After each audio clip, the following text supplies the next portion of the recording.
Hello friends, welcome back. आज से हम एक नई सीरीज की शुरुआत करने जा रहे हैं जिसमें हम बिगिनर्स के लिए सारे पॉइंट्स को कवर करते चलेंगे। ठीक है।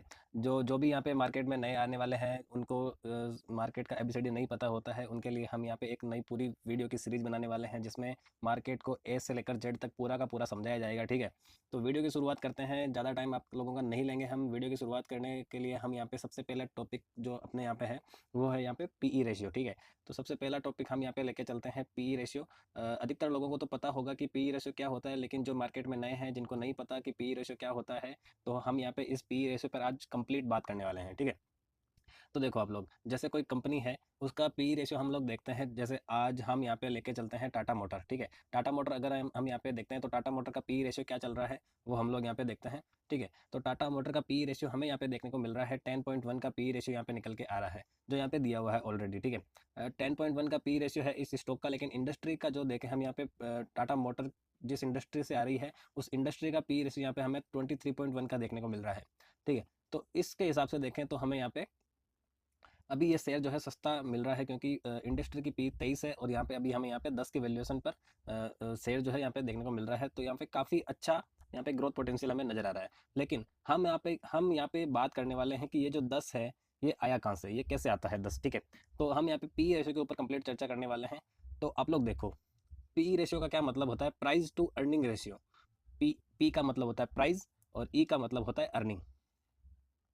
पी का मतलब यहाँ पे है प्राइस, PRIC, और ई का मतलब होता है यहाँ पे अर्निंग। ठीक है। Price upon earning. प्राइस जो कंपनी का प्राइस है, जो कंपनी का प्राइस कौन सा होता है, कंपनी का प्राइस होता है कंपनी की मार्केट कैप। मार्केट कैप का मतलब होता है जिस कंपनी को हम अभी खरीदना चाहें, पूरी कंपनी को जिसमें हम खरीदना चाहें कंपनी को, तो हमें कितने रुपए पे करने पड़ेंगे उस कंपनी के लिए। तो यहाँ पे देखो, इस टाटा मोटर का मार्केट कैप जो है वो हमें यहाँ पे देखने को मिल रहा है 3,42,322 करोड़ रुपए। अगर अभी यहाँ पे किसी को कंपनी को बाय करना है, ठीक है, कंपनी को अभी यहाँ पे अगर कोई बाय करना चाहे तो यहाँ पे उसको 3,42,322 करोड़ रुपए पे करने पड़ेंगे। ठीक है। तो ये अमाउंट होता है कंपनी की वैल्यूएशन। कंपनी की वैल्यूएशन है यहाँ पे 3,42,322 करोड़ रुपए। और अर्निंग जो है वो यहाँ पे हमें लेके चलनी पड़ती है। जो भी नेट प्रॉफिट निकल के आता है पूरे साल का, वो हमें यहाँ पे देखना पड़ता है कि पूरे साल का नेट प्रॉफिट यहाँ पे क्या रहता है। तो पूरे साल का नेट प्रॉफिट हम यहाँ पे देख लेते हैं, इसका क्या आता है।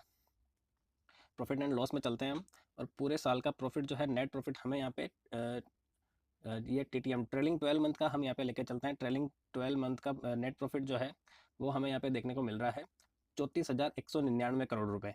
34,199 करोड़ रुपए यहाँ पे आप लोग देख के चलो कि यहाँ पे नेट प्रॉफिट है 34,199 करोड़ रुपए। और इसका मार्केट कैप था आपके पास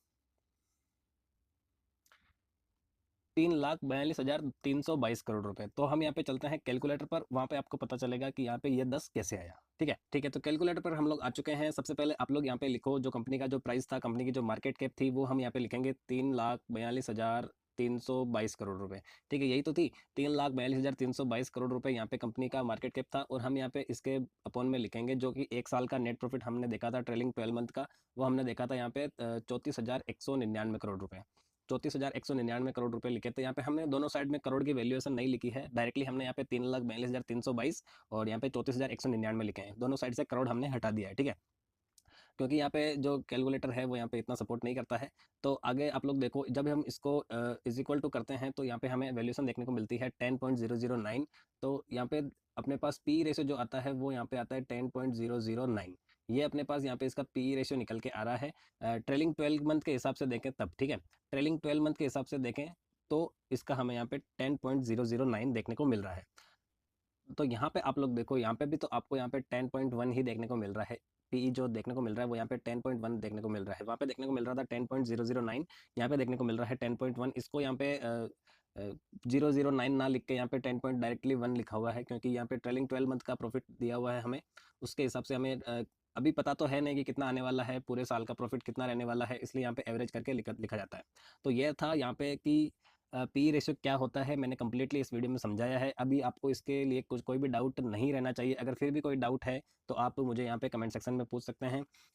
पी रेशियो निकालने का ऐसा है कि ट्रेलिंग 12 मंथ का देखें तो ही ज़्यादा सही रहता है, क्योंकि जो पीछे जो कंपनी का पिछले साल का नेट प्रॉफिट के हिसाब से देखें तो क्या है कि इस साल नेट प्रॉफिट में कुछ तो उछाल आएगा, कंपनी अगर ग्रो करेगी तो कुछ बढ़ के ही प्रॉफिट आने वाला है, इसलिए यहाँ पे ट्रेलिंग 12 मंथ के हिसाब से देखते हैं ना तो ज़्यादा अच्छा रहता है।